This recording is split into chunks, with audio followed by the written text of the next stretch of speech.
Yeah, I mean, when you look at both games, I think one game we had 14 assists, maybe the next one we had 16 assists. Obviously, one of your big goals, obviously, get more assists and turnovers. And so you start getting into that 14, 15, 16 range of assists. That shows you really good team basketball. I thought we rebounded very well, especially against Adams. I believe we out-rebounded them by like 24, 20, something like that. And then we out-rebounded New Mexico Highlands, too. New Mexico Highlands is a much improved team from years past. I mean, the coach there has done a fantastic job. So it's like you see a lot of changes there. They're a scrappy team and things like that. So to be able to come in and get two big regional wins, I mean, when you look back, you've beaten Mason now, you've beaten Adams State, and you've beaten Colorado Springs. I mean, those are the top three teams in the RMAC, and so ideally that's what you want, especially when these regional standings start coming out. So very pleased with the weekend. Like you said, I mean, great team basketball, great team win, so I was pleased with that.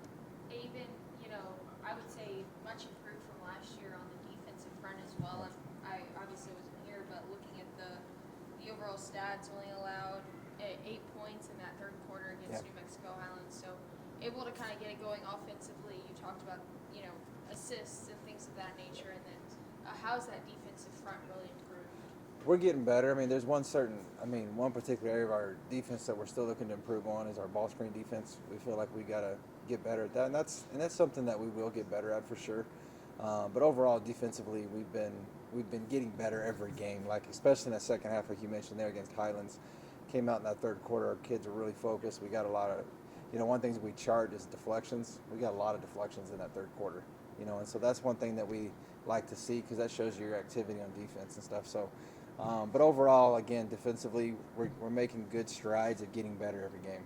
Another player that really stepped up this week, it seems kind of finding her groove now, is Kennedy. She had double figures in both games there for you. How have you seen her grow since joining the team? Yeah, I mean, Kennedy's really starting to find her groove, like you said, trying to find where her spots are and things like that. I mean, it's crazy because when you put different units out there, I mean, a lot of times, you may have two or three. We got 4 or 5 kids that can score the basketball in a variety of ways every time, so it's fun to watch these kids, and you're just finding your spots, learning your teammates. I mean, people got to remember this is now game 7, game going on game 8, whatever the case may be.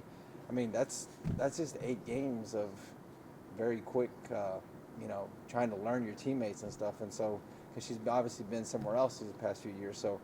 Give it a huge shout out, big credit to her for learning what we're trying to get done offensively and finding those spots and doing that. In the day and the age of the transfer portal, obviously you've got to attack that, and coaches that don't, they suffer throughout the year. But you have great players that stay here. How have they really kind of meshed with those girls that transferred in? Yeah, this has been and I think one of the big reasons it's a very connected group is, you look at a kid like Carly who came back, but she'd been here for 3 or 4 years, so that's been a big part of our success too. So these kids really are connected with each other on and off the court.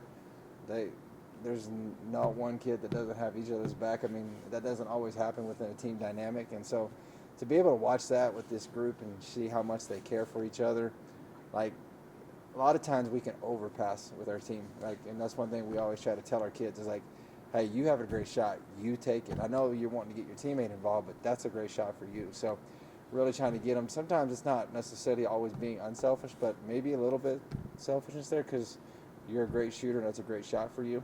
So still learning that. But these kids love each other, and it shows on and off the court every day. Kind of building on that against Highlands, Tatum had it look like an easy shot from the elbow, but she dishes right behind her to Kennedy, who hits the wide open 3. Yeah. So just building on that open shot look there for you guys. Yeah, I mean, big thing we try to emphasize too is good shot, great shot. That may be a good shot, but that right there's a great shot. And so trying to emphasize that a lot. I mean, and I think that builds upon the assists and things like that we've been able to get each and every game. And we're really trying to get out in transition, get a lot of easier baskets. And a kid like Kyla Kane, who you mentioned earlier, she really thrives in transition. She's really, really good there. So it helps us overall in all aspects of the game. How excited are you to get LSC play going this week? It's crazy already. We're in December, and here we go, man. Here comes Oklahoma Christian and Cameron. Every LSC game's tough. I mean, there's no easy games. I mean, everybody knows each other really well because at this point, everybody's got 6, 7, 8 games, whatever it is, on film. So you're going to know each other well from not only this year's film, but from last year as well, too. So it's going to be a grind. It's going to be tough. I mean, you got to take care of your home court for sure. 2 tough teams coming in here, both very well coached teams. So it's going to gonna be tough games this week. I ask high school coaches the same thing about the non-conference or non-district schedule and how that prepares you for conference play. Obviously, you guys started off with some great exhibition games, picked up a loss in that first game, but that was to number one, so you can't really take that in a big way. But how has this non-conference really prepared you guys for? Yeah, I mean, it's a great question. I mean, when you look at the teams we played, like you mentioned, Green Valley ranked number one. I mean, Colorado Mesa is top 25 team, and they actually keep climbing now. You know, I mean, we're their only loss of the year. Adams State has been receiving votes. Colorado Springs receiving votes. Northwest Missouri is now 5-3. So, I mean, you're looking at a bunch of teams that are really good. That ideally, what you want to do is you want to, excuse me, you want to play these teams in the non-conference portion that prepare you for the Lone Star action. You know, and every single game that we have has prepared us for that, especially going on the road like we did to Colorado Springs and getting that win. Because, you know, this week we have our home games, but then next week we go to UT Dallas, you know, and so that's not going to be an easy game. So just continuing to prepare for on the road and obviously having these teams that help us get there has been good for us. What are you seeing in OCU and Cameron this week specifically? So Oklahoma Christian and they're a little bit different teams. I mean, Cameron wants to try to play a little faster, and you know, Oklahoma Christian wants more of a half-court battle. Oklahoma Christian sets a lot of screens, a lot of stagger screens, a lot of ball screens and things like that. So communication is going to be important on the defensive end. I think we can take advantage of some transition things there on both teams, but they're both really tough. And I mean, both have had some good wins this year, so we'll see how it goes.